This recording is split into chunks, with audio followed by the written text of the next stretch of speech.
Step 1. Whether you work on pre-dampened or dry paper depends on how thorough you want the wet into wet effect to be. Here the artist needs a crease edge at the top of the heels and therefore use dry paper.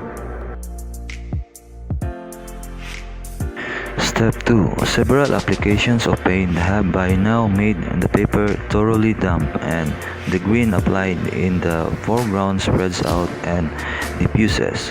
To control the spread of color, the artist applies the paint lightly with the tip of the brush.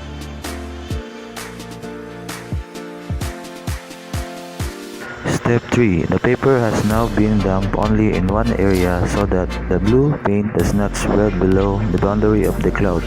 The tip of the brush is used to create a slightly streaky patch of sky.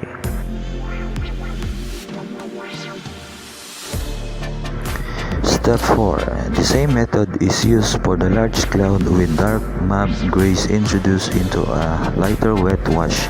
Smaller, paler clouds are now touched in above the horizon, again with the tip of the brush.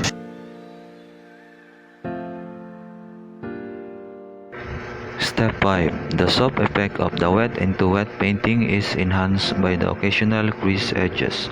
Parts of the wall and the small tree have been painted wet on dry, while the cloud has formed a jagged edge where the wet paint met dry paper.